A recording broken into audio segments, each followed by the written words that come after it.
Okay, here we are back inside MatrixGold once again. Thanks for tuning in. Hope the videos are helping your designing and customization process. If they are, please go ahead and smash that subscription button, tap on that notification bell, hit like, leave me a comment, good, bad, indifferent, or if there's something you want to know, have more questions on, drop that down in there. Or if there's something I missed, drop that down in there so everybody else is aware of the way that you use things as well. So use that comment section. Also, if you'd like to donate some coffee to the cause, down around here there's a super thanks button. You can donate some coffee to the cause. And actually, if you feel like it, please go ahead and share the content.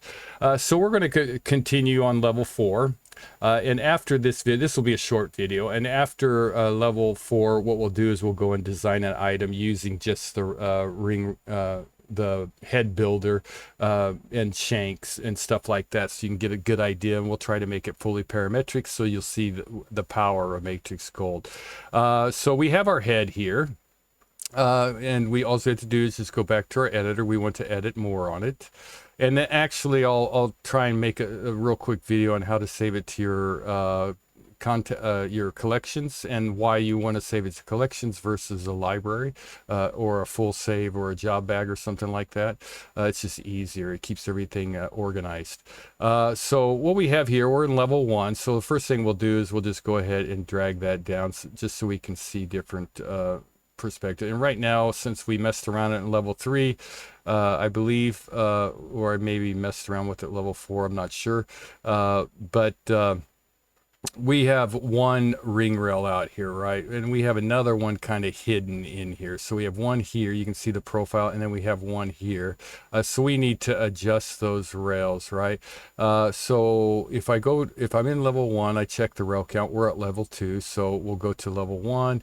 And this first, or level 4, we'll go to level 4. Now we have level 4 is total control over the rails, just the rails, the 2 rails here, right? So we have one up here that has a dot. So if we click on that one, it'll give us controls to that.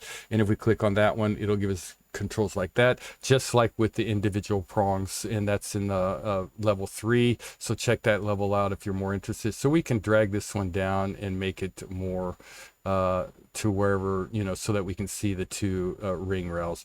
Now we can offset that rail maybe just a little bit so that it's over, and keep constantly checking your top. You don't want your under bezel here sticking way out to where you can see it. So something like this would not be good, because when you look down on the top, you can kind of see the ring rail. You really don't want to see that with most designs, but maybe there's a design where your customer or you are trying to make that's wanting that kind of look. So you could do some kind of crazy things with it. So we can also adjust our height, position, height right here, and we can adjust where we want that prong placed here. So we can adjust it, adjust the height down, and all those commands are over here. We can change that profile up by going to our library, just like in our last ones, and we'll do something a little crazy here. Go with something like that. And yeah, there we go. I got some kind of message, but I didn't get a chance to see what it said. So you can continue to change things around individually, and you can also go back into your editor just like last time, and we talked about saving it and just using it for this one particular style. So I'm not going to go back over all that.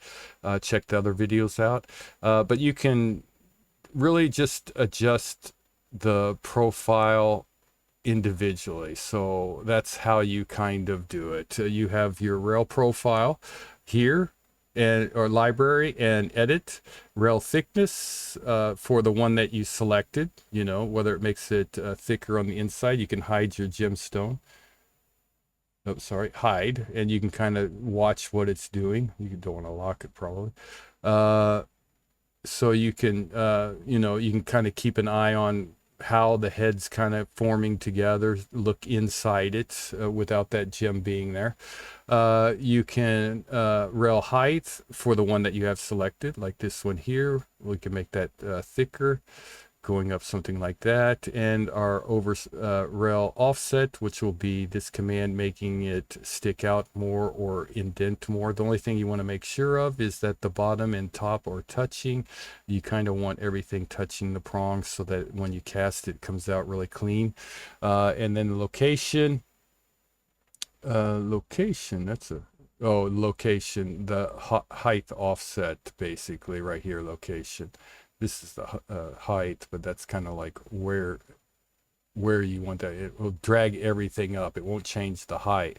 The distance, it'll just move that up. It'll keep the same distance. You'll have to go back and readjust it there, right? And then you can click on your other one, and you have the same commands that you can work with, right? So you could change that profile up to something a little bit different. Let's go with something like this. Why not? Yeah. Okay. And you can get different styles of heads for the rails, right?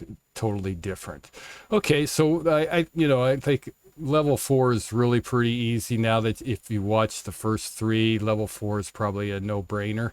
But that's kind of it for this. And now we'll go in and design something very simple using the head builder with maybe 3 stones or something, and kind of going back and forth and adjusting things and looking at things and how we can use them in actual building design. So hopefully this helps. And if it does, please go ahead and hit that subscription, leave me a like, share the content. Good designing.